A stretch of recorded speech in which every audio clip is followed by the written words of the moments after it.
Hey, I am Barbara Rossi with Rock On Organization, and I've been with Tupperware for almost 2 years. So I still hear a lot of uncertainty about microwave cooking. Now, one thing that I love to do with Tupperware is to educate people on how to keep produce fresh longer, how to make meals faster, tips on meal prepping and meal planning, and even long-term food storage. Because who really wants to go to the grocery store that many times a week, right? So, this is one of my incredible mentors and go-tos, and I wouldn't be where I am today without her. So, I am so happy to introduce you to my friend Heidi.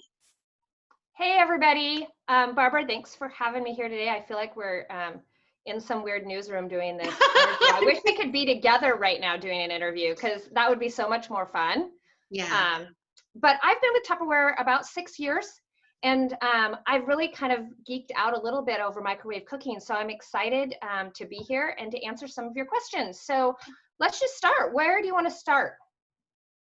So, I've done the research. Like, I tried to geek out, but I couldn't. I've Googled, I've collected articles written through people like Harvard University, the FDA, and everybody speaks highly about microwave cooking.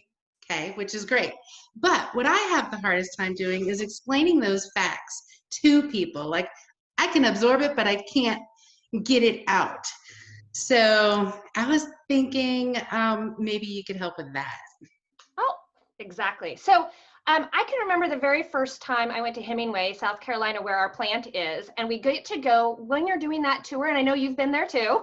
I know. But when you do that tour, you go into this little room where there's some scientists, and they have a whole wall of microwaves where they're testing things, which was fascinating to me because microwaves all have different gigahertz, scientific terms, but they test all their stuff under all those different microwaves to make sure that it's all safe in the microwave. And they test it using things like rice and potatoes, stuff that absorbs things, so that they make sure that there's absolutely zero absorption of any chemicals from our plastic into whatever food you're cooking in it. So that's really important. That's kind of one of the first things. There's zero absorption.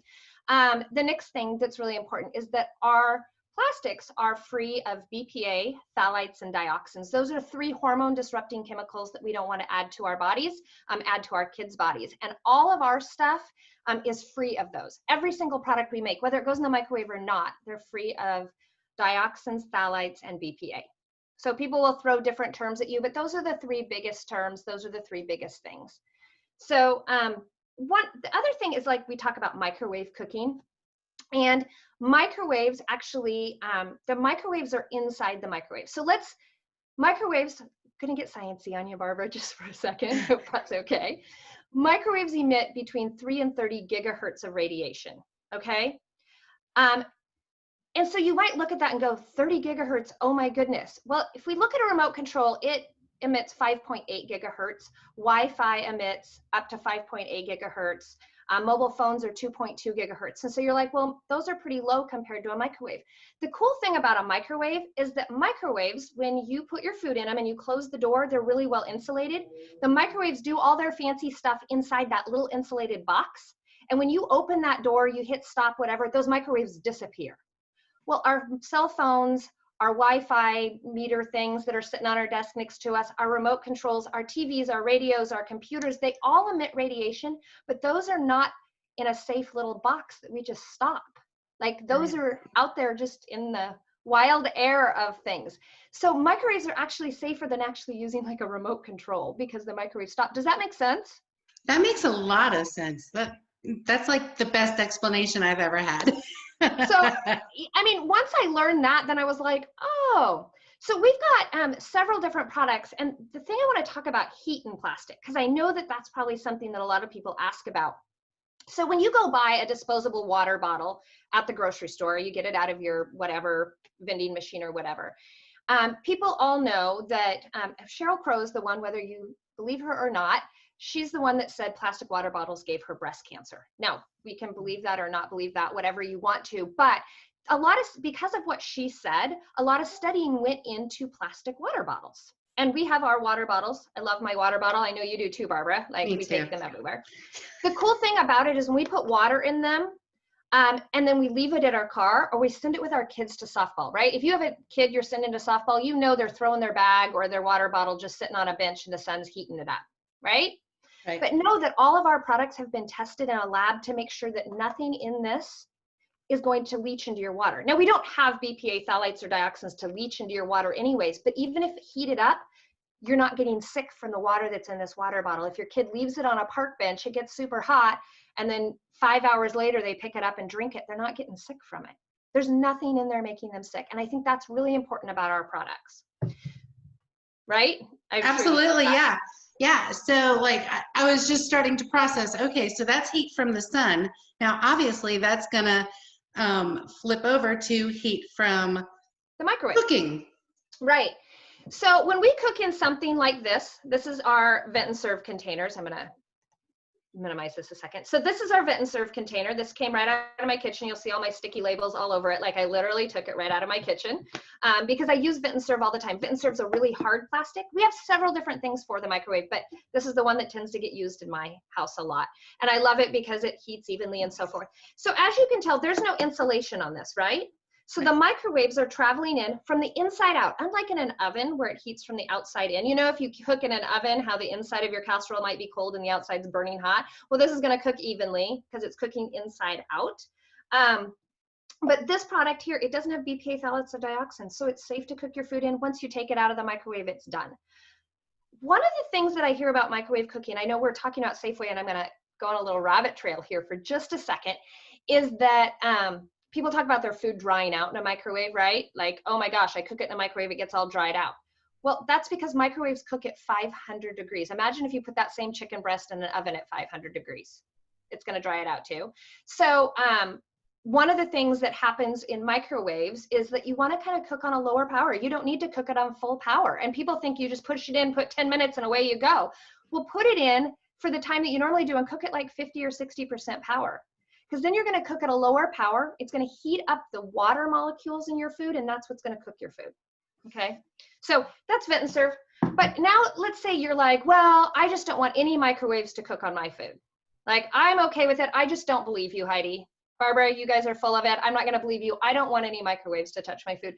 I'm not going to try to convince you that microwave cooking is like the safest thing in the world, but I'm going to show you a couple products that we have that actually are really great that don't use microwaves to cook. So the first one we have is our MicroPro Grill. And you're gonna look at it and see that there's metal on it. You're gonna go, oh my God, you can't put metal in the microwave, right? I mean, that's kind of, this is like magic. I just call this microwave magic. So it's actually got rubber that extends out wider. And so the microwaves absorb into the rubber. They don't actually hit the metal, which is kind of nice. It just kind of reflects off the metal. But what that does is it makes it so that no microwaves cook on your food. Instead, what's happening is there's these things called susceptor plates, and they're absorbing the microwaves. They're heating up the susceptor plates, and they're grilling your food. So no microwaves can get in around the metal sides. No microwaves get in here because there's a metal susceptor plate. And we've got a lid that's metal as well, and it's coated, and it's got a susceptor plate in it as well. So the microwaves are going in, they're heating up the susceptor plates, and that's what's grilling your food. So no microwaves are touching your food at all in here.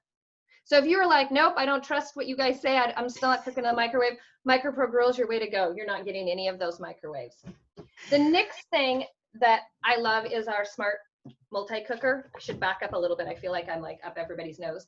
Is our smart multi-cooker. So our smart multi-cooker has several pieces in it. It's got a rice cooker. I missed it. And a pasta cooker. This is just regular old Tupperware. BPA, phthalate, dioxin free.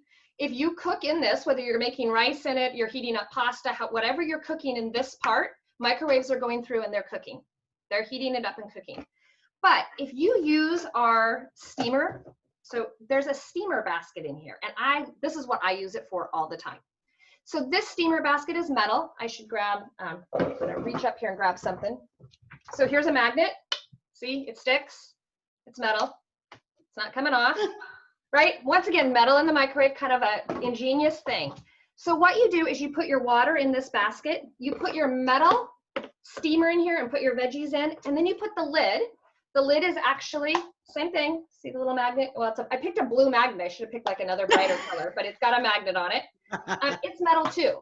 So when I put that all together, The microwaves can't get through the metal. So all they're doing is heating up the water in the bottom and boiling the water, which is steaming your food then. You're not heating up your house, right? There's nothing, and you're putting it in the microwave. It's boiling the water. The water's heating your food. No microwaves are touching your food. I bet you didn't know that, did you, about our wonderful multi-cooker? I didn't. And I'm in South Carolina where it's already over 100 degrees and the humidity is insane. So not heating up the oven or the stove is really important to us during the summer, especially. Right. So that's kind of what my knowledge is about microwaves and why I feel safe cooking in them and why I feel safe using Tupperware is really for those reasons, whether you're heating up in a microwave or you're using plastic in other ways. A lot of times people will buy plastic and they take their casserole out of the oven and they put it in a plastic container. Let's say you use like a Ziploc brand container, they've got Ziploc Fakeware. Oh yeah, we do have Ultra Pro, which is great. So you take your food out of the hot oven, it's hot, and you put it in a plastic container, like a Ziploc container. Well, now you've heated up that plastic and you've got BPA phthalates and dioxins in your food. Where if you're using Tupperware, you can take it straight hot out of the casserole dish, put it in a piece of Tupperware, and it's not gonna absorb any chemicals at all. So it's just such a safer alternative to use in our kitchens. Right, yeah, I totally agree with you. Oh my gosh, I'm in love again with microwave cooking and inspired to go cook more. Go for it, girl. Yeah, I mean, I just really, really appreciate you taking the time and doing this with me because you just always help me so much and I'm just so much smarter every time I hear from you. Well, if you have any more questions, reach out to your consultant because your consultant will, if they don't know, they'll come and find the answer. And hopefully this little fun interview, once again, I wish we were in the same room. We could have a glass of wine while doing this interview. Cheers. Helped in just educate you a little bit about the safety of microwaves and about things in general. And when you're looking at products, oh, I know that you also, sorry, one more little tidbit. You said, why are some things meant for the microwave, not meant for the microwave? Yes. So I never use that word safe for the microwave because all of our products are safe in a microwave. Every single product. None products have BPA phthalates or dioxins. What it means is they're not meant for the microwave. And so they're just not meant to be heated and the product will just disintegrate over time. Not disintegrate, will degrade. That's the word I wanted. It'll degrade over time if you put it in the microwave. But all of our products are perfectly safe to put in a microwave. So we never want to use that word. We always just want to say meant for the microwave versus not meant for the microwave. So thank you. Yep. Thank you. So there was my little rabbit trail at the end. Yeah, I love it. So yeah, definitely anybody watching this, if you have questions, ask your consultant and they will find somebody if they need more help. But thanks for watching. All right. Bye, Barbara. Have a good day. Bye, you too.